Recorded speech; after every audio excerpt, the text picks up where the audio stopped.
ya gitulah anak-anak KB ya, keluarga berantakan. Tas dulu ya. Anjir, gue bikin sekolah deh besok. Gue wakilnya boleh? Boleh. Oh, sebagai anak-anak yang terbully dengan sistem. Hello, welcome back to Rewind. Dan selamat datang, the one and only Danila Riyadi. Terima kasih. Halo semua. Halo Kira. Iya.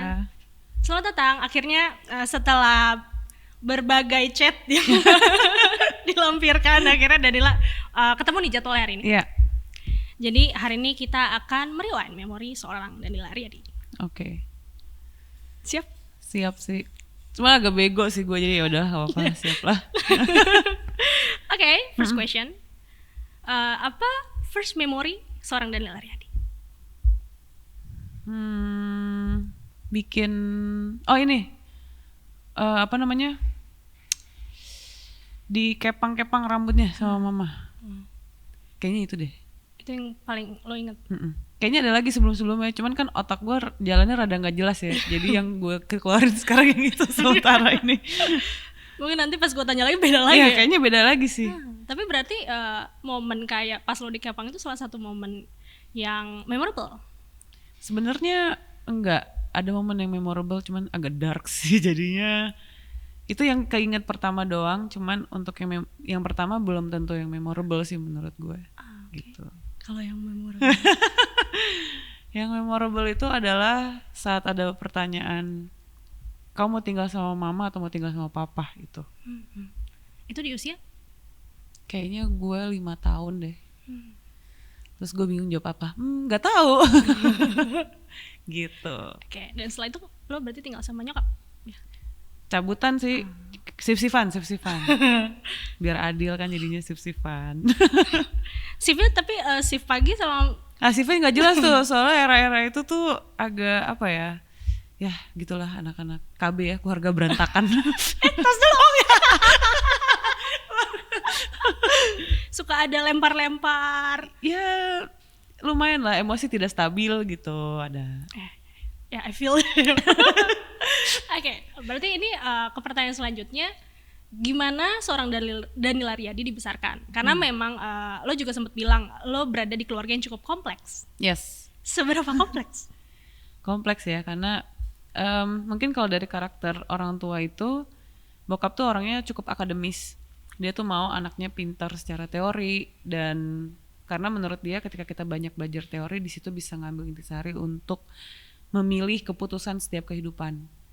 Dan sedangkan nyokap gue tuh orangnya bisa dibilang seniman ya, yang emang ya udah kalau lo lagi pingin kayak gitu ya kayak gitu aja gitu. Tapi yang pasti dua-duanya selalu mengajarkan apapun yang kamu ambil keputusannya, kamu harus bisa terima dulu resikonya gitu.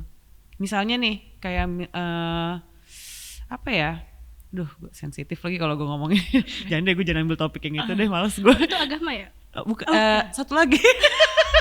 Ada deh satu lagi deh. Okay. Ya agama juga termasuk yang kayak gitu, yang memang ambil esensinya segala macam. Pokoknya semua karena didikannya mix gitu.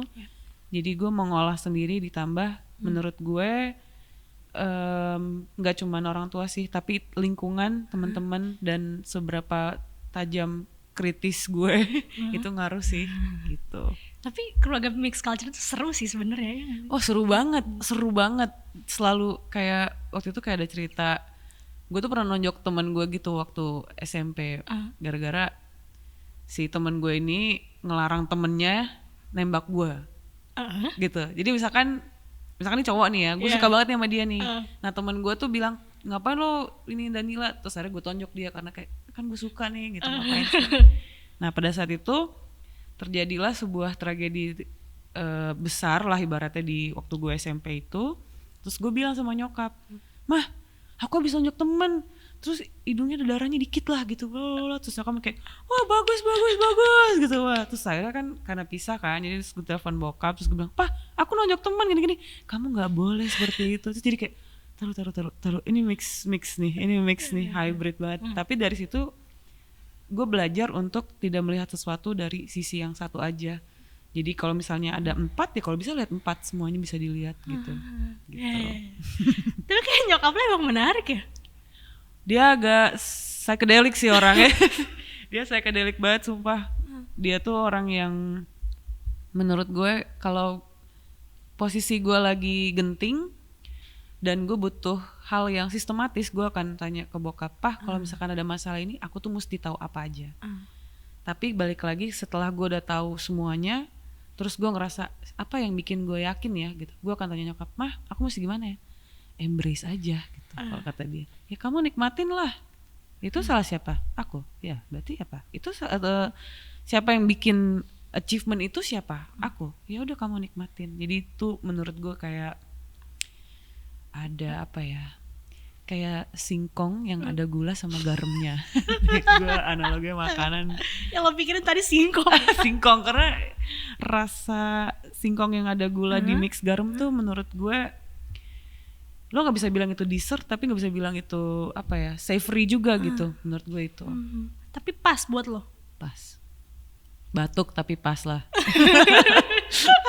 Tapi gue jadi penasaran kalau ketika lo sudah menjalani ini, maksudnya di tengah keluarga yang seperti itu, di next ketika lo akan menikah atau menjalani hubungan lebih dari berpacaran, apakah si mix culture-nya itu jadi kayak gue akan bawa juga nih di keluarga gue, atau malah lo akan menolak kayak beda agama itu kayaknya enggak dulu deh. Apa ya? Sebenarnya kalau nyokap gue nggak, dia tuh nggak mau beda agama. Kalau bokap kayak urusan lo lah gitu. Tapi tadi menarik ya, kayak gue pikir malah nyokap lo yang sangat apa ya? Yang dia lebih woles gitu ya. Enggak, dia ada gila-gilanya juga. Maksudnya bukan berarti apa namanya, gila-gilanya tuh justru ketika dia woles. Gue salah ngomong lagi. Ribet nih salah ngomongnya. Ya gitu. Cuman kalau bokap malah mungkin dia merasa lebih terbuka aja gitu. Ada prioritasnya mereka tuh beda. Kalau nyokap tuh memang ngerasa agama itu yang mana bagus banget gitu buat gue. Oke, seagama biar gampang. Sementara bokap juga yang penting kamu satu ideologi gitu. Nah kalau gue pribadi, kalau sekarang gue masih bisa bilang beda agama nggak apa-apa lah atau apapun itu. Tapi kan gue nggak pernah berada di posisi itu ya. Terlebih misalnya gue punya anak gitu, gue tidak pernah tahu seberapa besar sih investasi gue sama anak gue dan seberapa besar ego gue yang gue taruh nanti. Jadi untuk hal yang sekarang gue berani bisa bilang terserah kamu ngapain, tapi bisa jadi nanti pada saat gue punya anak, no, lo harus ikutin step-step gue gitu. Jadi aku masih belum ada bayangan sih. Jadi belum bisa memilih. Belum. Okay. Soalnya kalau gue pribadi sebetulnya nggak jauh beda, kayak beda-bedanya tadi. Dan tapi soal beda agama, karena gue sudah menjalani itu, kayak enggak deh. Oh gitu ya? Oh enggak ya? Jangan lo bagus keluarga lagi nih. Mix culture gitu. Dan soal agama lo sempet bingung gak? Bingung, karena gue belajar dua-duanya kan. Tapi lama-kelamaan makin kesini nemu lah, itu kan sebenarnya panggilan ya. Maksudnya kayak mana yang membuatmu nyaman dan merasa ketika menganut agama itu lo jadi tulus lah, sesimpel lo jadi penuh kasih gitu, lo tulus sama orang. Dan nih gue ambil yang itu aja gitu sih. Berarti sudah ya? Sudah. Tapi gini ya, sudah. sudah. Okay. Dan yang itu menurut lo bikin lo tulus dalam menjalani itu ya? Oke, mau nanya dong, proses mencari itu sesulit apa sih? Wah sulit banget ya menurut gue sih, karena gue harus jatuh miskin dulu. Kita tidak akan pernah tahu adanya penolong yang sangat besar kalau kita tidak pernah ada benar-benar ada di bawah gitu. Jadi pada saat di bawah banget tuh kayak semua logika main, semua feeling main, dan akhirnya tertuju kepada oke, gue kesini deh. Dan itu baru bisa jalan kalau kita percaya gitu adanya kuasa itu. Dan gue pribadi apa ya, tapi kalau gue masih agak, karena sekarang kan kalau agama mix ya, ada budayanya juga, dan belum lagi budaya keluarganya sendiri gitu kan ada ya. Jadi gue lebih memilih untuk oke, gue akan ambil yang baiknya dan gue akan buat versi gue lah ibaratnya. Tapi agamanya sama kok. anjing sensitif. Gila ini, gila tuh sensitif banget. Guys, gitu ya. Lo juga banyak yang kayak gue pasti, cuman gak ada yang mau ngomong aja. Cuman ngomong-ngomong pas sama temennya jam 12 malam kan. Sebenarnya sama aja. Jadi ibaratnya kalau misal soal religion adalah lo mengambil apa ya, yang menurut lo paling cocok untuk diri lo, untuk lo jalani. Yang bisa bikin gue jauh lebih baik lagi dan tenang sih. Percuma kalau gue ngambil agama terus gue panik gitu, kerjaannya gue ya parno lah gitu, terus kayak mau ngelakuin ini nggak boleh karena ini karena itu. Enggak sih, menurut gue baru belajar. Ada satu orang namanya Mas Albert, dia kasih gue quote kemarin waktu di Jogja. Dia bilang hidup itu untuk dinikmatin katanya. Jadi ya gue berpikir ya udah nikmatin aja, hidup tuh karunia yang bagus loh gitu. Kenapa nggak lo nikmatin aja dan lakukan sesuatu yang baik buat orang, tuh buat lo juga gitu sebenarnya. Jadi ya udah happy aja lah. Tapi lo pernah di tahap lo tidak happy seperti sekarang gak? Pernah. Yang tadi lo bisa ceritain galau-galau emo gitu mah pernah gue, gila sering banget. nyilet kan? Gitu. Gak sih kalau ini karena kucing, cuman gak yang silet sih, karena gue tahu silet tuh tajam banget ya. Tapi pernahnya karena waktu itu juga gak ada silet, tapi ya mendekati ke arah situ iya. Peniti bukan? Gak peniti. Oh gue peniti. Kok jadi lo yang psycho gitu sih? Lo pernah? Aduh, gue gak ketawain ya, cuman kenapa ketemu gitu, kenapa lo? SMP kayak gue nggak tahu sih lu zamannya kapan, tapi kalau gue zaman SMP emang itu tren gitu. Karena tren jadi. Iya. Tapi penitinya cuman lo congkel di kulit yang kering doang terus kayak gue keren nih gitu, atau emang lo berniat untuk suicidal gitu? Enggak. Sebenarnya kayaknya kalau SMP lo nggak pernah berpikir ke suicidal nggak sih? Ada momen dimana bocil-bocil kematian ini bener-bener menuju ke kematian gitu pada saat itu. Kalau gue enggak. Oh lo enggak, tapi gaul ya, yang penting gaul. Oke. Gue enggak sih. Cuman ya tapi itu memang enak sih masukin peniti ke kulit kering karena nggak sakit ya. Jangan dilakukan ya guys. Jangan. Udah main chattingan aja, jangan main peniti. Oke, balik lagi tadi ke yang momen kayak lo menemukan itu karena itu part terburuk atau terdown. Iya. Bisa lo ceritakan sedikit? Itu. Sebenarnya mungkin kalau boleh diakumulasi ya, ternyata gue baru sadar part terdark gue tuh waktu masih kecil. Tapi waktu kecil kan kita nggak banyak paham ya, mengkaji kepercayaan dan lain sebagainya, masih kecil banget. Cuman lama-lama semakin besar tanpa gue sadari gue selalu menenteng ransel itu dan gue kasih makan lagi gitu si traumanya ini. Jadinya gue baru bisa memahami gue maunya apa itu mungkin di 2017-18 mungkin. Atau malah gue ngerasa gue baru tahu itu sekarang. Gue selalu kayak ngerasa tiap gue bangun tidur tuh gue tuh baru dapet ilmu aja gitu, maksudnya kayak pendidikan segala macam tuh kayak gue ngerasa gue baru belajar terbaiknya gue tuh hari ini lah gitu. Dari yang kemarin tuh kemarin masih belum, hari ini nice nih gitu. Tiap hari. Jadi kalau lo ketemu gue hari ini nih, gue lagi terbaik nih. Lusa kita ketemu lagi, itu pasti terbaik gue juga, lebih baik dari yang hari ini. Hanya so motivasi banget gue, fuck.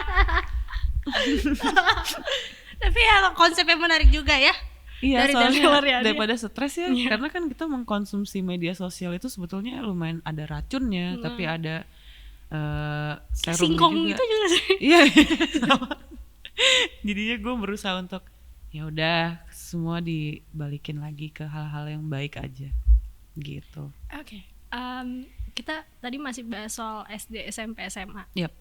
Di zaman itu juga, mungkin itu tadi mungkin ransel yang lo bilang. Di zaman itu juga ternyata lo sudah mendapatkan bullying. Sudah. Anjing. Lo juga ya? Gue enggak. Oh enggak. Tapi pas gue denger cerita ini kayak gue kesel. Gue banyak banget dulu dibully. Seru sih tapi. Serunya? Tes mental. Cuman apa ya? Ya tadi lo mau nanyanya gimana? Iya. Kayak mungkin pertanyaannya how did you deal with.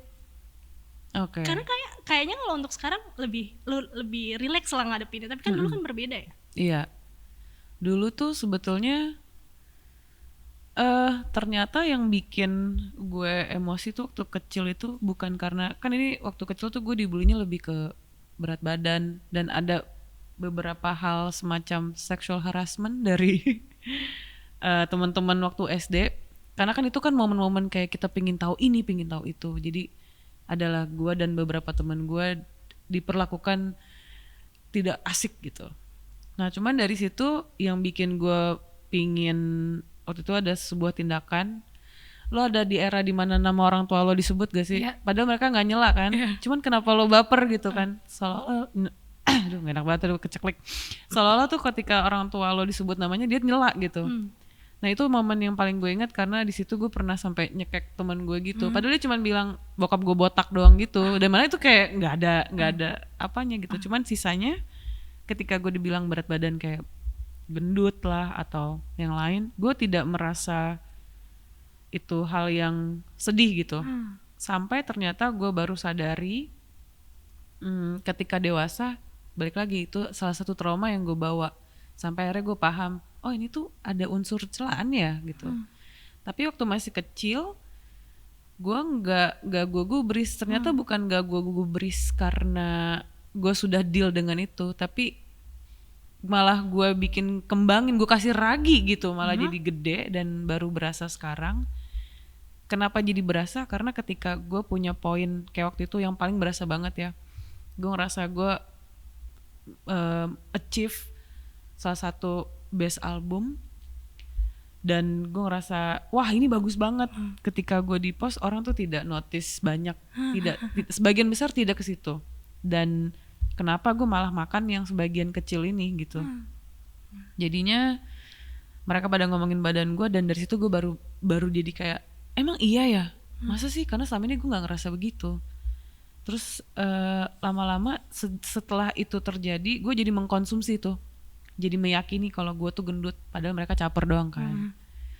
Gue jadi meyakini gue gendut, gue jadi diet dan somehow jadi frustrasi sih sebetulnya karena gue pingin makan yang gue makan dan gue kan suka masak ya.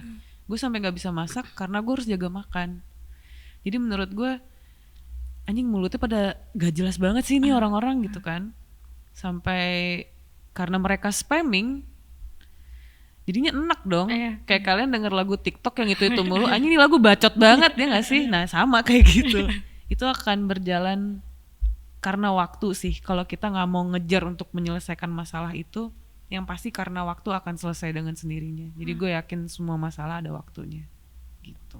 Kalau yang tadi kan pertanyaan gue how did you deal with it kan. Kalau berarti pada saat dulu lu gak menggubris itu, tapi pada saat momen itu ya, tapi gue ngerti sih kayak itu tuh pasti banyak gitu kan. Dan itu tuh kayak ini racun gak sih di kepala kecilnya, iya. Gue dibilang gajah bengkak dulu pas kecil. Iya, tapi kan gue suka binatang ya, jadi gue mix feeling gitu loh. Gajah lucu tapi bengkak kenapa ya gitu. Terus ada apa dengan gue gitu. Karena kebetulan kan gue gak tahu dari kecil tuh dibilangnya bongsor katanya. Gak sih, gue emang gemuk aja padahal. Tapi waktu masa itu sama sekali gue gak ngerasain sakit hati yang mendalam seperti mereka nyebut nama orang tua gue itu tadi gitu. Tidak seperti itu. Tapi ternyata itu gue keep gitu, tanpa sadar gue keep dan terlihat seperti happy padahal enggak, I'm not fucking okay gitu loh. Deal dengan itunya ya udah ternyata karena gue bego aja sih berarti dealnya. Jadi bego di awal gak apa-apa lah, gak sakit-sakit hati banget. Tapi kan kalau tadi ngelanjutin yang 2017 yang momen itu kayaknya tuh salah satu momen yang kayak anjing gitu. Ya, itu. Kenapa lu nggak lihat? Padahal gue tahu pada saat lo share itu lo pengen share kebahagiaan lo ketika lo mendapatkan itu, dan fokus mereka malah nggak ke sana. Mereka cuma mau lihat apa yang mereka mau lihat gitu sebetulnya, dan mereka cuma mau dapat apa yang mereka mau dapat. Semua perhatian tuh udah bisa gampang didapat sekarang. Semua itu star menurut gue. Bahkan tukang bakso pun bisa jadi star. Jadi ketika kesempatan itu semakin besar mereka dapatkan, caranya jadi semakin banyak gitu loh, Tiar. Kayak caper lah. Kalau kata Winda Basudara yang lagi hiatus, bocil caper. Tapi gak apa-apa sih, mereka tuh cherry on top sih menurut gue. Jadi harus ada, karena kalau enggak mungkin gue juga gak akan belajar kalau gue harus jaga kesehatan dan lain sebagainya. Oke. Iya itu kayak Emang aneh tau. Aneh. Aneh. Love hate relationship tuh sama netizen sebenarnya. Tapi lucunya lo lebih better kalau nggak salah dibilang gendut dibanding cantik. Iya, soalnya apa ya? Mungkin kalau gendut ya udah jelas gitu, gue bukan langsing bak model gitu ya. Masih begini juga gitu. Apa yang lo harapkan ya kan? Karena kalau cantik itu Lo bisa gitu dan bisa Begini. menunjukkan itu, maksudnya lo percaya diri untuk menunjukkan itu, kayak gue tidak akan berani gitu. ya nggak ada lagi ya mas. Emang udah begini, bulu ketek juga masih belum gue cukur, udah santai aja. Maksudnya apa ya, kayak ya udah, lu ngerasa oh ya udah gitu aja. Tapi untuk wajah tuh, karena menurut gue ya, kadang gue cantik tuh karena mereka lihat gue kalau gue udah make up aja gitu. Mereka tidak benar-benar ngeliat gue yang bangun tidur atau ketika gue lagi kena alergi bengkak-bengkak gitu mukanya, nggak lihat itu. Dan menurut gue cantik itu tuh agak serem aja sih, kalau buat gue tuh serem gitu dibilang cantik. Karena nanti pada saat apa ya, gue nggak tahu, gue nggak pernah familiar dengan cantik tuh, kayak kok gue takut ya. Nah kayak gue cari dulu deh trauma gue tuh kenapa ya gue bisa jadi takut. Gue lebih senang dibilang ya udah yang pada kenyataannya gue gemuk, ya udah gue gemuk. Tapi kalau dibilang cantik ya makasih banyak, cuman gue akan berpikir kenapa ya, mungkin lebih oke dibilang pinter kali, tapi karena gue nggak pinter jadi ya udah. Oke, tapi gue masih penasaran. Tapi mungkin kita masih balik ke SD, SMP, SMA itu juga. Oke. Dengan bullying itu, tapi lo jadi anak bandel, jadi jarang sekolah. Gue juga lagi. Nah menurut lo kenapa lo gak sekolah? Kenapa lo gak sekolah? Karena guru-gurunya membosankan. Wah Gus, mengajar itu seni sebenarnya. Itu gift gitu. Tidak semua guru bisa ngajar menurut gue. Jadi malas Lo sekolah. negeri swasta? Hah? Negeri swasta? Gue negeri. Itu menurut gue berpengaruh. Berpengaruh banget, banget. Apa ya? Nggak ada funnya gitu. Kayak kok seboring ini, kok sekaku ini. Lo bisa nggak sih kasih analogi gue yang lebih fun gitu? Dan belum lagi, gue nggak tahu ya. Gue ngerasa setiap guru itu sepertinya harus tahu dia ngajarin siapa gitu, dan kemampuannya seperti apa, supaya dia tahu cara nyampein pesennya gimana. Dan setiap guru wajib bisa gaya komunikasi yang luasnya minta ampun, karena dia tuh nurunin ilmu loh. Gimana caranya supaya ini anak dapat gitu, berarti kan harus ada pendekatan yang persuasif gitu kan. Dan menurut aku tidak semua guru di eraku waktu itu memiliki itu. Dan itu membuatku bosan, dan PlayStation terlalu enak dimainin, jadi ya udah gue di rumah aja. Lu mainnya apa? Gue waktu itu sempet main, yang gue inget banget karena gue sampai 2 kali namatin tuh Fatal Frame. Oke. Itu kayak game horror yang kita tuh foto-fotoin hantu gitu lah. Tapi itu keren banget, dan gue ada ya beberapa lah, Silent Hill dan semacamnya masih gue mainin waktu itu. Tapi ya begitulah, nggak enak ya sekolah. Iya ya. Temen-temennya juga yang duduk di depan-depan tuh biasanya tuh, wah caper-caper banget anjir gitu. Ya udah deh, nggak apa-apa. Bagus sih ada perannya. Tapi berarti lu jarang masuk sekolah? Jarang. Kalau tidur di sekolah? Tidur. Oh, pura-pura sakit ke ini UKS. Pura-pura tembus mensnya gitu, padahal susu coklat. Demi apa sampai gitu? Demi apapun, bener sumpah. Bu, saya tembus nih, saya harus pulang gitu. Mana ini? Kok nggak kayak darah? Ini darah bu. Tapi akhirnya gue nggak bisa pulang. Jadi gue diem aja gitu. Ya udah deh. Kayak banyak jadi palbis gitu loh, untuk karena gue nggak nyaman, nggak tahu gue nggak nyaman aja. Kayak nggak fun. Sementara hormon kita tuh lagi macem-macem loh waktu itu. Kalau dikasih sesuatu yang, kalau dikasih sesuatu yang intens gitu, gue malah nggak, kalau gue nggak masuk. Gitu. Iya. Tapi emang ya bener sih, kayak cara belajar orang beda-beda. Yes. Dan di zaman SMP SMA pun gue ngerasa gue tidak pintar. Kayak Gitu. Ya tadi gue jarang masuk, nilai gue juga jelek. Oh, gue bego nih. Iya. Gue juga rasa gue bego lagi. Terus kapan momen kayak ih enggak anjir, gue nggak bego, ini tuh yang salah bukan gue? Ada nggak momen-momen itu? Ada sih. Kuliah kayaknya deh. Aku juga. Iya pas kuliah kan, soalnya itu kan ya udah lo ngandelin diri lo sendiri dan ternyata IPK gue oke sih cuy gitu, kayak oke, belajar sendiri tuh lebih enak gitu. Ya itu mungkin SMA ya, kayak kita dibikin seragam kali, dari bajunya juga kan masih sama kan. Ya kayaknya itu sih. Apa itu zaman-zaman kayak secara tidak langsung lo udah menunjukkan rebelisnya lo, atau itu apa ya, mungkin kali ya, gue nggak tahu rebel atau enggak, gue nggak tahu, tapi yang pasti gue nggak suka diatur sama orang yang menurut gue tidak kompeten gitu. Kalau memang ada orang yang menurut gue dia ngeluarin statement atau pola pikirnya bagus, gue akan ikutin. Oke, lo atur gue deh karena gue tahu nih semuanya kayaknya oke gitu. Tapi ketika ada orang yang ya udah yang ceritanya diatur, kamu harus begini dan sementara menurut gue nggak valid gitu, gue nggak mau. Simpelnya gini deh, gue ngerasa kerja kantoran 9 to 5 kayak gitu itu kasihan tau karyawan. Karena di menurut lo juga maksud gue kasihan karena gue pernah ngerasain juga ya. Lo misalkan kerja nih gitu kan, ada momen yang lo nggak ngapa-ngapain juga di kantor kan, mendingan pulang nggak sih, kayak tidur terus irit ongkos gitu kan. Lagian kalau kerja di rumah lo bisa kerja dimanapun, yang mana menurut gue lebih cepat. Karena intinya prosesnya tuh harus menyenangkan untuk mendapatkan hasil yang bagus. Kalau prosesnya tense, gue nggak tahu hasilnya seperti apa. Nah sekolah itu menurut gue salah satu proses yang gak menyenangkan dan hasilnya tuh terlalu didikte. Kamu tuh kalau merah tuh berarti bego, udah bego gitu kan. Padahal orang ada yang kritis di bagian mana dan gimana. Dan menurut gue itu kayak jadi dibikin produk robot bioweapon Resident Evil gitu loh, kayak wah lo harus pinter gini padahal kan punya masing-masing peran ya. Nah itu gue nggak dapet di sekolah, jadi gue males. Kalau yang lo paling males dari sekolah lo ingat nggak? Karena gue tuh gimana ya, yang gue pertanyakan tuh adalah kenapa kita harus melakukan upacara tiap hari Senin tanpa merasakan. Ya esensinya nggak dapet ya. Itu juga sih kayak hafalan gitu ya. Kayaknya terlalu banyak budaya menghafal sih daripada benar-benar mengkaji gitu, yang mengerti.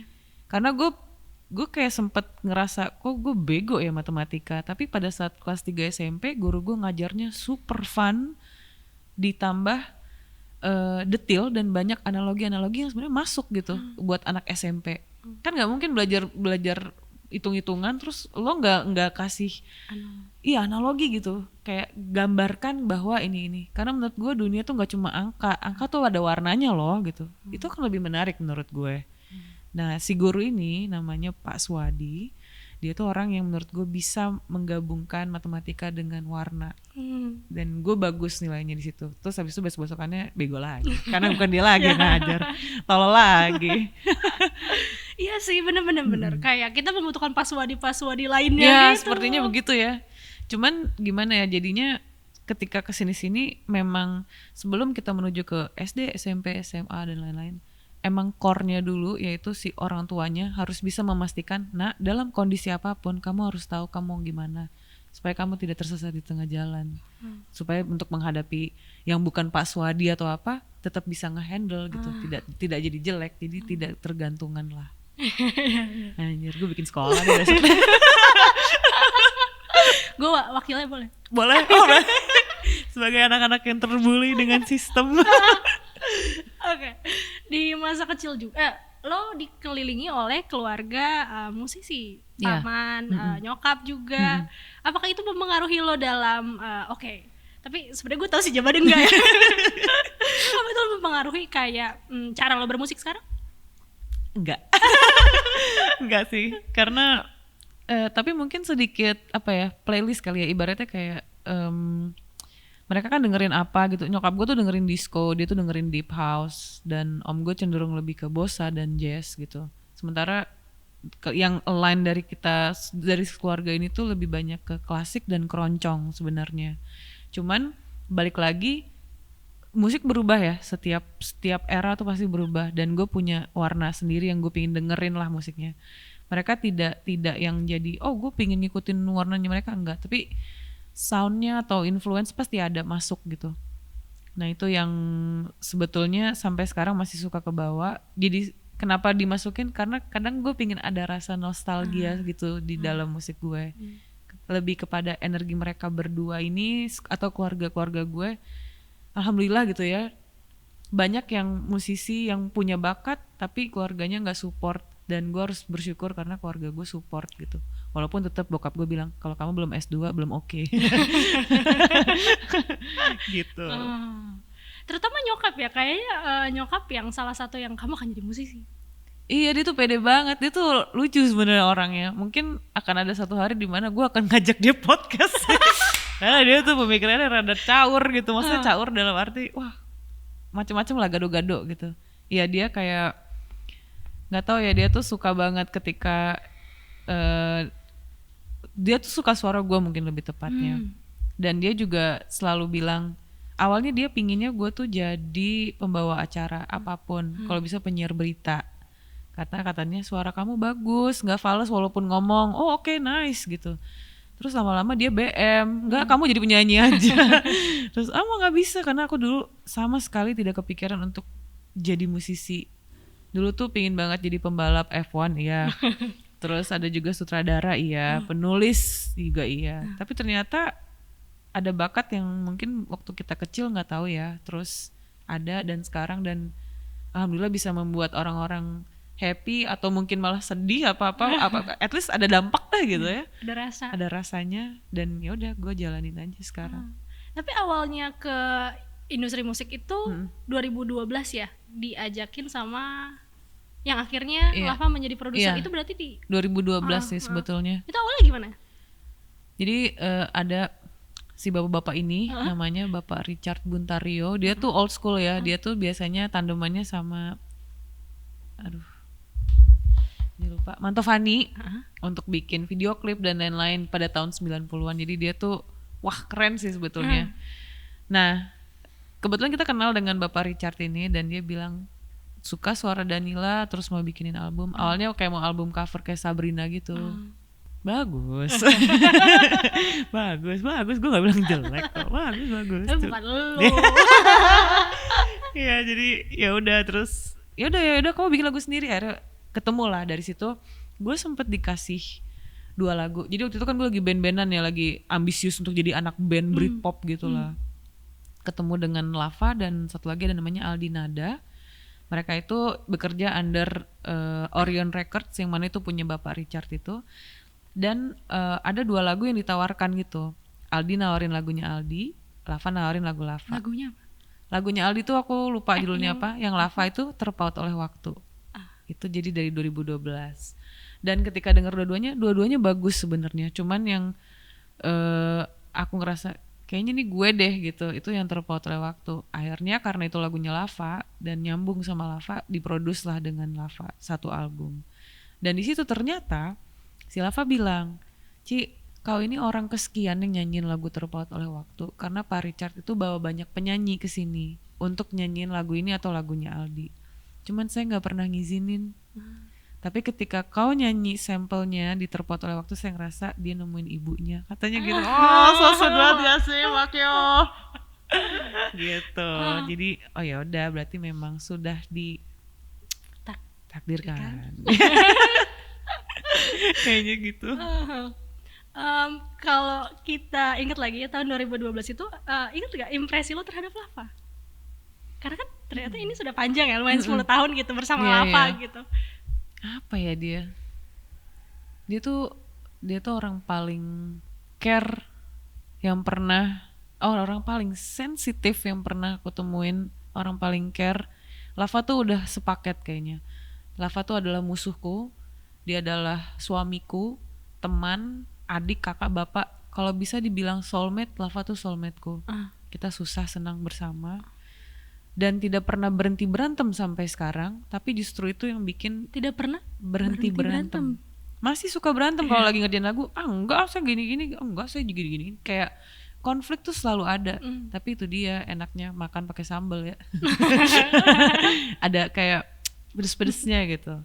Dan ya itu sih, Lava orang paling itu sih. Dan dia menurutku ya bukan seniman lagu sih sebenarnya. Dia kayak seniman kehidupan sih. Karena dia banyak cerita hidupnya, dari dia nggak punya uang, terus dia nunduk, dia cari recehan segala macam sampai sekarang akhirnya kita punya studio gitu ya. Jadi aku nggak ada kata-kata sih buat Lava. Mungkin aku lebih mati nggak ada Lava daripada nggak ada siapa dah. Gitu. Tapi kalau misalnya pada saat album itu lo ekspektasi nggak sih akan itu kan iya nggak sih itu lumayan tiba-tiba gedor. Lu waktu itu lu manggung di kampus gue, terus kayak rame banget. Lu kampus lu di mana? London School. Oke. Terus pada saat itu juga video klip lo yang distraksi tuh kayak Iya. Itu nggak nyangka sih. Gimana emang soalnya apa? Ya soal ekspektasi gimana? Soal ekspektasi. Oke. Itu sama sekali nggak nyangka. Jadi sebetulnya awalnya Telisik tuh itu banyak intervensinya Pak Richard juga, karena dia tuh pinginnya aku jadi penyanyi jazz. Sedangkan gue nggak jazz juga sih, nggak banyak dengerin jazz juga malah. Tapi karena ya udah under dia, jadi kita bikin aransemennya sedemikian rupa dan jadilah begitu. Dan nggak ada ekspektasi sedikit pun, bahkan gue nggak tahu dunianya gitu, bisa dibilang, karena gue nggak mau jadi musisi kan sebelumnya. Gue nggak tahu dunianya. Jadi pada saat tiba-tiba orang pada suka, langsung kayak bener ya, kok orang suka ya gitu loh. Terus habis itu baru Lava kayak ngasih semangat, ayo Ci kita sebarkan karya dan pesan-pesannya gitu. Kita sampai di Bandung tuh gue sama Lava dulu nyetak CD sendiri, beli CDR terus nyetak ngeprint sendiri. Tapi kan itu udah ada recordnya. Itu kan masih, jadi ceritanya kita mau bikin versi-versi khusus gitu loh, tai. Jadi itu belum dirilis sebetulnya si CD-nya itu, karena waktu itu belum join sama The Majors. Waktu itu masih sama Richard doang. Nah, terus habis itu kita bikin kayak 50 CD gitu, beli, ngeburn sendiri pakai Nero Burning itu. Nah, terus makan kemana di Bandung, kayak aku datengin, Mas, Mbak, lagi makan ya, ini CD saya, kayak gitu-gitu. Itu masih ada momennya gitu loh. Nah, dari situ langsung entah, kita bahkan gak sama sekali ekspektasi nol, tahu-tahu naik, apalagi video klip berdistraksi.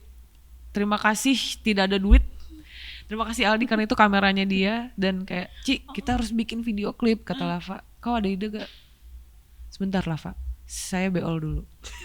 Karena itu adalah momen paling relax di mana kita nggak mikirin apa-apa, tahu-tahu kling gitu.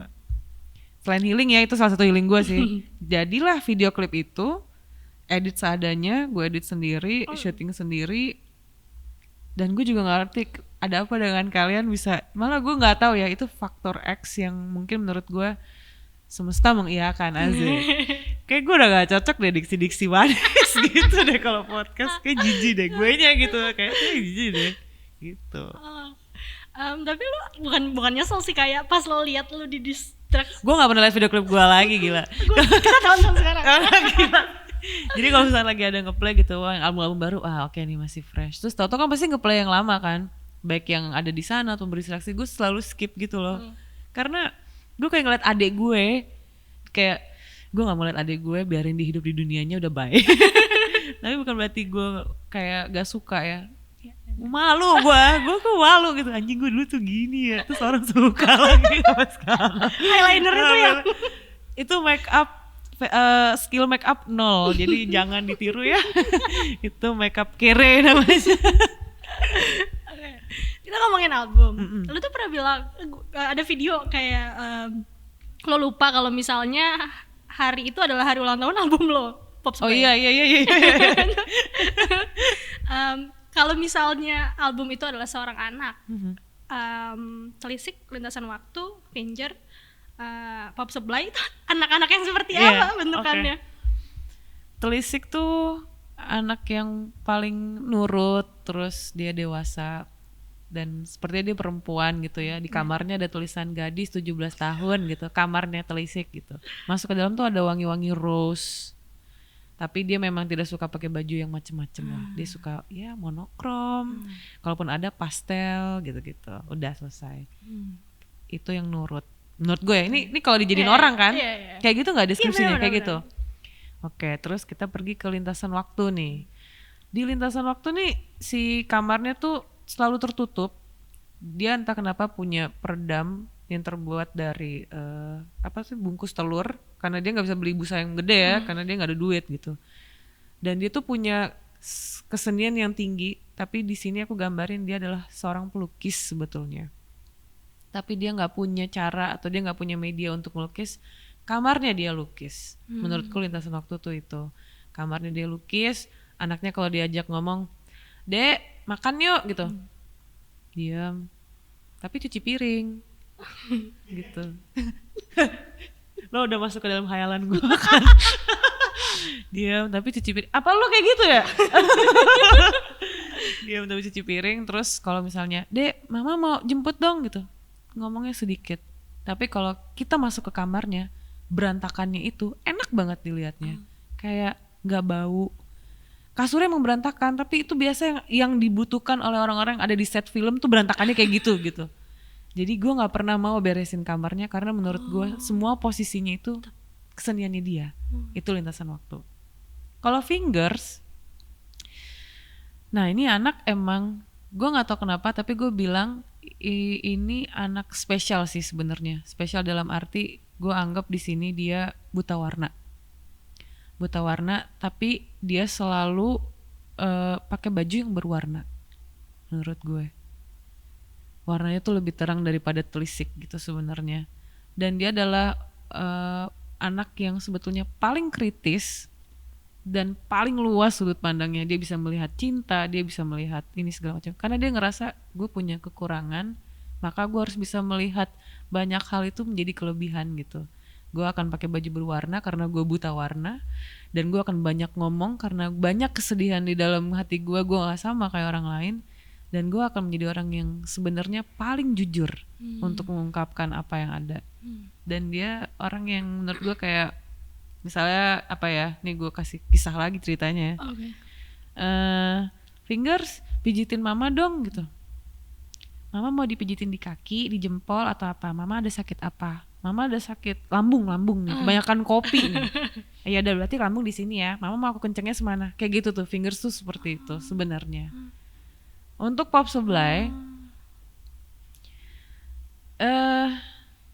entah kenapa Pop Supply itu adalah anak yang menurut gue, kalau nggak ada dia, ini 3 anak gue yang lain nih nggak akan ngumpul gitu. Cuman Pop Supply yang bisa bilang, "Weh, telisik, lintasan, Fingers, gila lo nyokap baru balik, ngumpul lah sini, ngapain lo pada di kamar masing-masing?" Gitu. Dan dia yang akan menjadi kayak, "Mah, kita jalan yuk ke mana? Ke Voyage Bogor." Voyage, kalian cek ya. Itu tempat seru. Yuk kita jalan-jalan yuk, atau ke mana gitu ya. Cuman si Pop Supply doang yang bisa memaknai. Percuma lo pinter, lo keren, lo seniman lah atau apapun itu, kalau lo nggak ngerti arti kebersamaan sama keluarga lo, sebenarnya itu. Pop Supply sih bajunya Jaksel aja. Jaksel ngomong which is literally juga sama aja. Itu udah kayak udah kemana ya? Kayak udah enggak ya? Sekarang lebih ke apa ya bahasa Jaksel, gue nggak tahu. Ya kayak gitulah. Yang paling berarti kalau yang paling lo sayang? Wah, yang paling gue sayang, sebenarnya Fingers kayaknya ya. Tapi gue juga sayang banget sama Lintasan Waktu karena mungkin lebih ke ego kali ya, Lintasan Waktu tuh, karena gue pengen banget punya band. Tapi untuk yang gue nya doang tuh kayak Fingers gitu, karena sebetulnya dari EP itu gue ngomongin semua aspek di dunia ini, dari hidup, mati, cinta, politik tuh banyak ya. Politik kantor juga banyak kan yang suka jilat-jilatan kan. Gak ikutan. Nah jadi semua tuh pasti ada politiknya. Dan menurut gue itu salah satu momen, karena kebetulan Lava lagi ngerjain Polka Wars ya waktu itu, dan Lava merasa, EP Fingers itu seperti kamu pameran galeri sendiri, karena kan 1-2 kan ada produsernya nih, kalau EP kan gue ngerjain sendiri. Jadi anggap aja kau sudah lulus dari sekolah musik dan ini adalah galerinya. Tapi dikit yang datang, ya nggak apa-apa, tapi ada yang datang kan. Iya bener juga sih, ada yang datang. Yang datang itu adalah orang yang emang benar-benar sefrekuensi aja. Jadi it's fine. Gitu. Tapi gue mau ngomongin Pop Supply. Album paling baru. udah setahun ya berarti ya? Udah, Pas gue lu- lupa lagi. Ya bener-bener udah setahun. Jahat lo, padahal Maaf dia ya, bisa Dek. ngumpulin. Maaf ya Dek. Itu cerita tentang masing-masing lagunya katanya tentang orang-orang ya berada di tim lo. Iya, kisahnya. Kenapa penting? Kayak gue sih ngerasa lo dan tim lo nih kayak seru sekali ya kayak. Iya, memang apa ya, pandemi itu kan rusuh ya waktu itu, dan gue yang biasanya ada momen dimana kita kayak aduh capek juga ya tiap minggu keluar kota, bangun pagi bandara apa segala macam, tapi di momen itu memang gue dan beberapa musisi lain mengakui bahwa anjing, hal-hal yang kita capein waktu itu sekarang kita kangenin banget gitu. Nah, dan gue kangen sama tim produksi dan player juga karena gak ketemu kan, sampai akhirnya gue palbis lah ibaratnya, dalam arti paling bisa. Itu bahasa, nah itu kayak gue gak tahu bahasa tahun berapa. Pokoknya dia tuh kayak, gue tuh berusaha kayak caper lah sebenarnya sama anak-anak supaya bikin cerita biar ketemu gitu loh. Ibaratnya kayak misalkan aku mau ketemu kamu dong gitu, soalnya aku mau traktir kamu ini, atau jaket kamu ketinggalan gitu kan. Nah ini gue bikin cerita itu, yaitu gue bikin, yaudah deh gimana caranya supaya bikin album aja. Alhamdulillah romance aman. Terus udah gitu keuangan juga ya walaupun agak tapi masih bisa bernafas. Dan gue jadinya gak ada yang mau gue bicarain lagi selain rasa kangen gue sama anak-anak ini. Dan gue sempet gak tahu mau nulis lirik apa, sampai akhirnya gue mencoba mengorek-ngorek lagi dan ngeliat oh iya ya kalau udah sama anak-anak tuh apa aja sih obrolannya. Di situ kita ada ngomongin macem-macem sih, kayak misalnya, dan itu standar sebetulnya yang ada di Pop Supply itu adalah aransemen paling kompleks menurut gue untuk hal yang sangat sederhana sih. Kayak gue lo kalau baru beli sepatu terus diinjek-injek sepatunya kan, itu kayak semua orang banyak ngelakuin itu. Atau sesimpel lo suka sama kucing, karena gue suka sama kucing, ada 2 lagu tentang kucing. Atau kayak lagu Q aja tuh menurut gue maknanya tuh sederhana, kayak gue nggak tahu ya kalau sekarang, cuman dulu di era gue gitu-gitu sih tidak dibilang harassment ya waktu itu. Kalau sekarang sudah banyak yang berubah. Dan itu gue bawa karena anak-anak teman-teman gue juga ngelakuin hal itu, bahkan gak cuman ke lawan jenis, ke sesama jenis. Dan itu kebiasaan-kebiasaan yang kita lakukan, yang mana gue pingin ngasih tahu ke pendengar gue, guys, Danila kalau nggak ada mereka nih nyanyi -1 atau cover-cover itu loh. Jadi mereka adalah orang-orang yang mana mungkin bisa dibilang begini, gue pengen ngasih tau ke orang-orang Pop Supply itu adalah statement dimana kalau gue hamil nanti gue nikah dan gue hamil, bapak gue tuh gak cuman suaminya tapi mereka semua. Gue udah bilang, guys kalau gue hamil semua gue gak mau tahu datang ke rumah sakit, gue gak mau tahu, titik. Jadi itu album buat mereka karena mereka biasa di belakang panggung, terus orang-orang juga dikit gitu yang lihat, dan gue simply pingin ngasih tahu aja, dan itu satu tim nih gitu. Ditambah orang tuh ada yang bilang, waktu itu gue jadi inget teman gue bilang, Ci, kok lo beda ya, lagu-lagu lo tuh sendu tapi pembawaan lo di atas panggung tuh happy, ngocol dan lain-lain, jadi kontradiktif. Gimana ya itu, menurut lo gimana? Buruk kah, gue tanya gitu. Apakah itu buruk? Enggak, justru itu bagus. Oke. Gue nggak tahu sih karena gue ngelakuin yang gue lakuin aja. Nah di sini rasanya adalah album Pop Supply itu seperti lo nongkrong sama gue di tengah malam, minum minuman yang baik untuk kesehatan kita semua. Seperti itu rasanya. Gue kayak lagi ngajarin orang, tapi kayak ya bener deh Tiara. Oke. Ya kayak gitulah. Ya. Tapi berarti yang personal itu ini bukan sih MVP buat lo? Maksudnya? Ya itu, nah itu love hate relationship gue sama netizen tuh, karena ya itu dia, mungkin mereka tapi itu di luar. Oke banget. Oh makasih ya. Itu the most low budget. Tapi malah bagus ya. Tapi kan distraksi. Kayak gue harus low budget terus. Gue harus low budget terus deh ini. Ya itu apa ya? Mungkin kalau sama penelisiknya tuh karena pasti kalau sama penelisik mereka dengerin aja gitu ya, maksudnya bukan dengerin aja, maksudnya mereka punya taste masing-masing di setiap albumnya. Cuman ada beberapa orang yang gue love hate relationship tuh lebih kayak yang bilang gue Danila gendut, yang caper-caper itu loh yang gak jelas. Tapi kalau buat si penelisiknya itu MPV itu lebih daripada love hate relationship, lebih ke kita semua sudah grow loh gitu. Kayak karena gue mikirnya gini, misalnya mereka kan nuntut gue untuk bikin album yang seperti Telisik. Kalaupun gue bikin sekarang rasanya pasti beda loh. Karena bisa jadi waktu itu kalian dengerin Telisik tuh pas lagi putus cinta atau baru mau menjalin cinta. Terus kalau gue bikin sekarang, mindset kalian sudah berubah. Mungkin kalian lebih mikirin anak atau uang. Jadi yang indah waktu itu tuh bukan berarti bisa diulang lagi. Jadi daripada kita bersikeras mengulang yang indah, mendingan kita bikin sesuatu yang indah lagi, yang baru. Nah, gue tuh pingin ngajak orang-orang ke situ. Tapi sepertinya banyak sekali yang gagal move on. Jadi ya sudah, tidak apa-apa. Emang enak ya guys. Tidak apa-apa, aku doain kalian move on.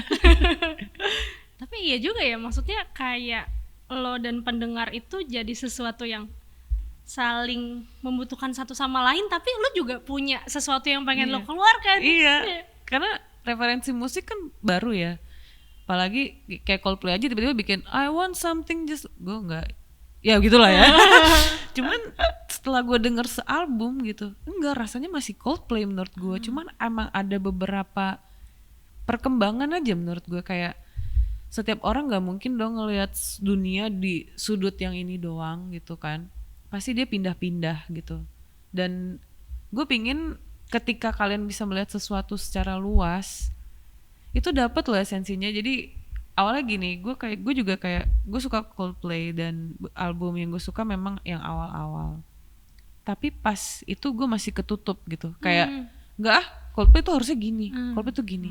Sampai gue rasakan sendiri bahwa playlist tuh berubah loh, karena cerita tuh berubah. Jadinya pada saat gue denger Coldplay, gue kayak oke, berarti secara nggak langsung Coldplay tuh ngasih tau, guys, gue tuh lagi di tahap yang ini, kalian lagi di mana sih gitu. Kalau kita sama, yuk kita dengerin bareng-bareng. Tapi kalau lagi nggak sama, ya udah nggak apa-apa. Kamu ada di fase yang mana, atau kamu lebih suka warna di fase yang mana. Dan menurut gue tuh ya itu, ayolah guys lah, ayolah. Tapi nggak apa-apa ya, konsumsi aja lagu-lagu saya. Amin. Tapi susah ya jadi musisi. susah kalau nggak ada panggung sebenarnya. Karena kalau nggak ada buzzer ya masih bisa bertahan kan. Tapi kalau nggak ada panggung, influencer ya. cuman bingung ya, kadang jadi influencer itu, misalnya gue influencer gitu, sejujurnya gue kayak pingin ketemu sama orang-orang yang memang terinfluence. Gue kayak pingin nanya, gue udah menginfluence lo apa sih gitu, apa tindakan apa yang lo lakukan dari yang lo lihat dari gue. Sebenarnya kalau gue influencer, gue akan nanya sih, cuman kan gue musisi. Influencer adalah job gue. Jadinya yang bisa gue lakukan adalah, anggap aja gue temen lo yang kebetulan bisa nyanyi, dan gue menyuarakan sesuatu yang lo gak bisa ngomong. Kan ada orang yang kayak nangis aja tuh gak bisa, nah sini gue wakilin deh gitu. Paling gak kalau lo mau nangis lo bisa dengerin lagu gue, atau lo mau ketawa sendiri lo bisa dengerin lagu gue, atau hal apapun gitu. Baik ya, sebenarnya masih dikatain gendut tuh kayak ya lo gila kali ya. Gila lo gak liat apa, gue semok kali. Soalnya gue juga ada aja juga ada sama. Itu tuh biasanya suka. Gue kayak mama banget. Itu adalah body language termama gue yang pernah ada. Tapi gue gak suka. Lo gak suka ya? Mending lo katain lagi, kira-kira dia apa gitu. Gimana? Apa maksudnya, kan dia main fisik, lo main fisik juga. Atau kalau misalkan lo dibilang gendut, lo gini aja dagunya, masa sih? Tuh kan. Pasti cowoknya langsung kayak, loh kok lebih agresif dia gitu. Terus dia akhirnya tidak mengatakan itu lagi. Bisa gue cobain dulu ya. Kalau netizen gimana nyoleknya? Nah kan gue gak bisa nyolek, makanya gue sedih. Gue gak bisa konfront gitu. Tapi kalau misalnya ada juga, makanya kalau misalkan gue manggung ada yang bilang, ini lo gendut gitu. Nah ini makanan nih, pasti gue ajak naik ke panggung. Tapi pada saat naik ke panggung jadinya entertainment gitu. Karena beberapa dari mereka ada yang gemeteran karena lihat banyak orang mungkin ya. Ada juga yang bau ketek segala macam. Jadi kayak ternyata kita sama-sama rakyat jelata di sini. Terus kamu bilang saya gendut gitu. Enggak, kita sama gitu. Jadi kalau dari komen kan nggak bisa ya. Kadang komen gimana ya? Gue akhirnya mengikhlaskan gitu loh. Kayak Ada beberapa orang yang di keluarganya suaranya dia tuh tidak didengar di keluarganya, makanya dia mencari perhatian lewat yang lain. Kebetulan ada media sosial, jadi kadang-kadang gue berpikir ini kalau ada orang yang capernya keterlaluan, malah gue berpikir lo jarang didengerin kayaknya di rumah gitu. Ya udah sini nggak apa-apa, sini sama tante sini. Puk puk puk. Sini. Tapi kalau lo kayak tanya tonjok dulu, baru lo selesai lagi. Nah itu yang gue gue suka cara lo kayak gitu dan oke, gue mungkin belajar. Oh, satu lagi sebenarnya orang yang cukup membuat gue tidak, dulu tuh gue tense banget marah-marah. Terima kasih untuk Andiva di belakang sana. Karena dia pernah bilang, Ci, kocak-kocakan sih ini. Terus gue jadi mikir, sebenarnya kita bisa mentertawakan semuanya gitu loh, untuk lebih fun. Tapi kalau mau ikhlas, kita nyanyiin, menurut gue gitu. Kalau kita ngetawain sesuatu tuh kayak, anjing ini gila sih. Tapi kan ada rasa enak ya. Tapi kalau nyanyi ya menurut gue, lu gak mungkin ada rasa enak selain lo pure express dan embrace. Jadi terima kasih Dipa, karena lo membuat gue berpikir hidup ini kocak-kocakan. Lo denger gak sih? Lo ignoran gitu sih. Fuck lo. Iya, banyak video-video lo sama Andiva ya. Iya, gue kan gak punya adek. Ya udah gue adopsi aja. Mau. Tapi belum disteril. Tinggal disteril. Astaga. Gitu lah. Oke. Ntar gue coba. Oke, cobain ya. Udah 4 album. Manggung mungkin sekarang udah balik lagi banyak panggungan. Lo pernah bosan manggung gak sih? Pernah banget. Dan akhirnya tapi bosan bukan karena ininya ya, ke penonton atau kegiatan di panggungnya gitu. Tapi justru kegiatan sebelumnya, karena kan kita dengan orang yang sama kan, satu tim. Dan rata-rata karena misalnya itu ada 4 hari gitu panggung, kita tuh udah gak ada kesempatan buat mingle karena pasti buat istirahat. Di momen kita capek itu pasti ada momennya yang kayak akhirnya lama-lama jadi renggang. Nah waktu itu sempat ada banget momen dimana gue kayak, kita kayak lagi gak ada chemistry-nya ya guys gitu. Kayak kita lagi bosen nih. Akhirnya kita bikin kegiatan kayak tuker kado gitu. Ya udah, pertemuan gig selanjutnya kita tuker kado ya. Budgetnya 50.000, nggak boleh lebih. Jadi udah pasti kadonya nggak jelas. Nah itu membangkitkan lagi bahwa semangat di dalam sebenarnya. Karena menurut gue yang lebih penting itu adalah semangat di dalamnya untuk bisa ke penonton juga. Karena penonton pasti ngasih juga ke kita. Nah tapi kalau dalamnya aja tuh busuk gitu, jadinya nggak, nih harus dibersihin dulu nih, kulkasnya kotor gitu. Nah jadi kita banyak lakuin itu. Atau misalnya sebelum manggung main tebak-tebakan. Atau sesimpel ngerjain temen sih, lebih enaknya ngerjain kayak misalnya strap bass atau strap gitar ada yang kita ganti dan lain semacamnya. Kayak gitu-gitu tuh jadi kembali ke anak kecil sih. Menjadi seniman itu jangan sampai lupa sih jadi anak kecil juga. Imajinasinya paling tinggi soalnya. Gitu. Aku jadi penasaran lagi nih, ngomong boleh nggak? Boleh. Ke yang masa kecil itu, lo inget nggak kayak pas kecil tuh lo mikir apa yang aneh banget? Kayak, wah, yakin lo?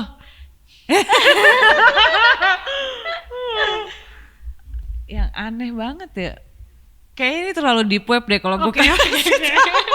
Mungkin ada yang lain yang tidak ya mungkin deep web sih Tiara kalau gue bilang sejangan. Aku takut sekali.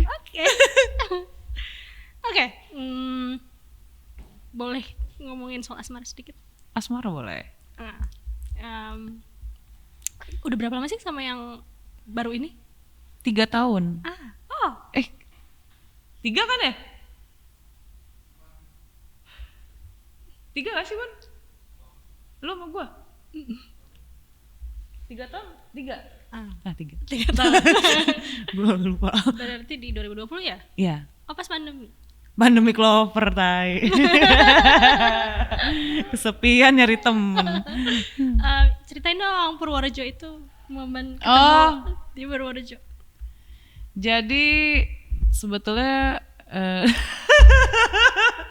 dia ini. Apa keluar dulu? Enggak. Dia itu ya dia memang orang Jawa Tengah juga, dan dia tuh kita kenal sebenarnya sudah cukup lama lah. Itu di tahun 2019 sebetulnya.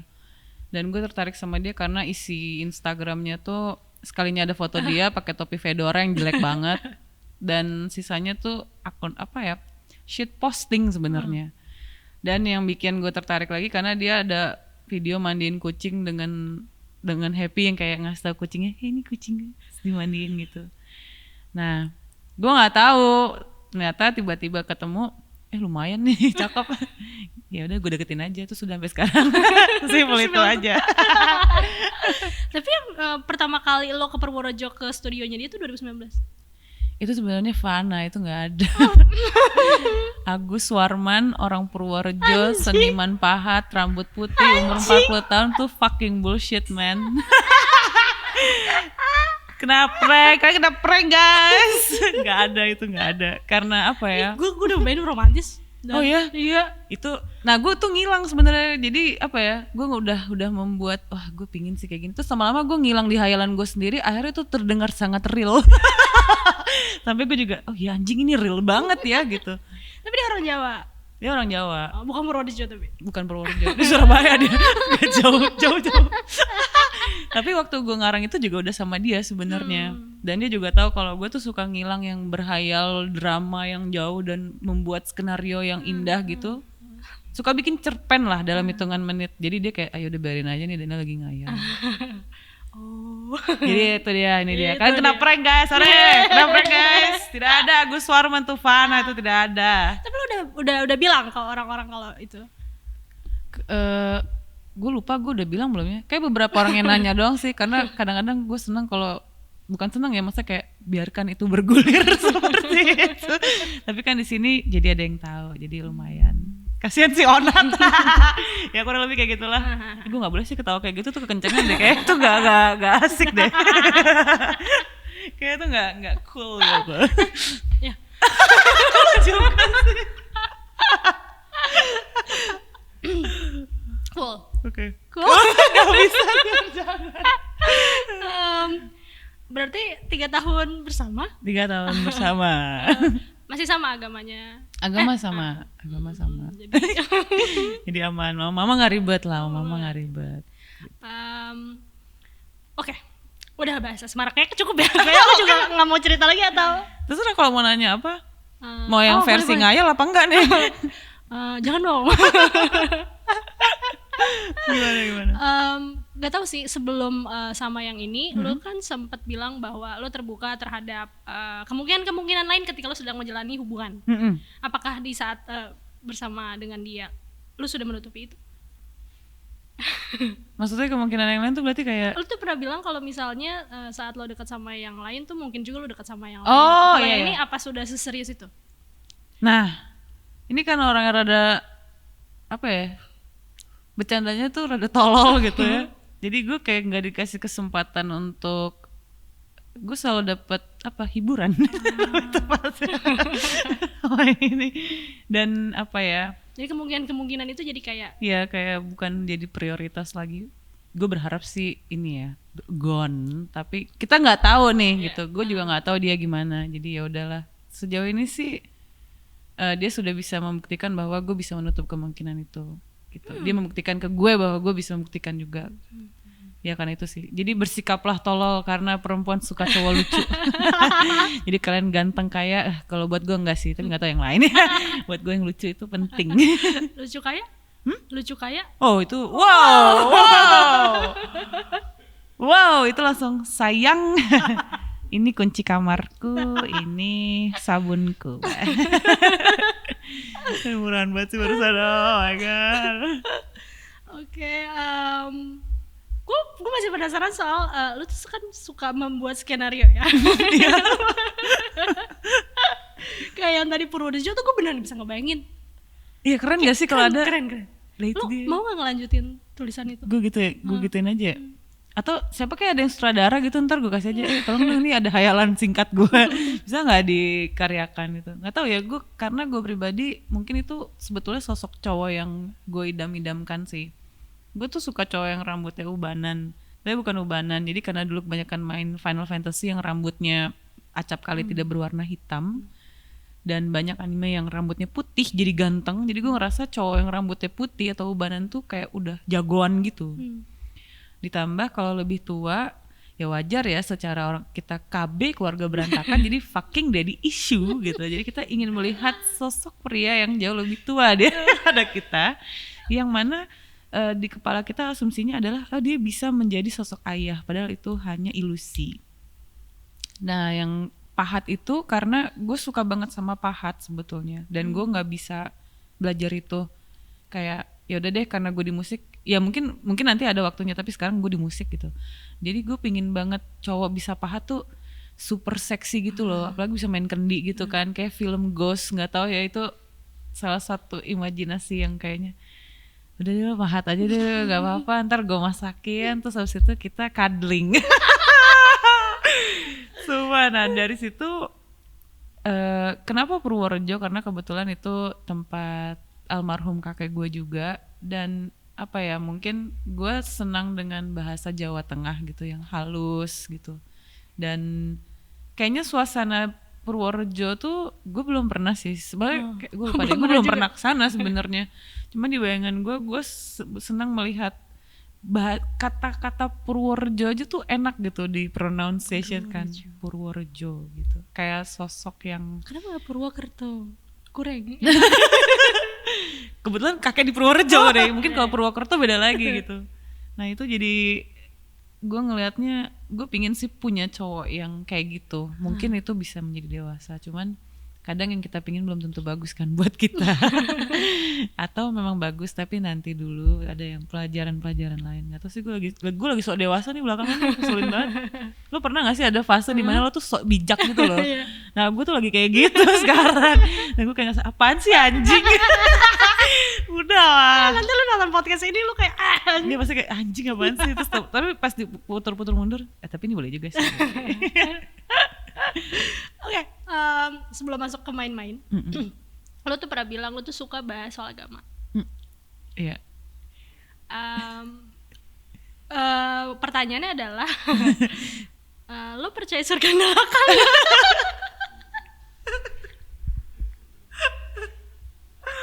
Oke.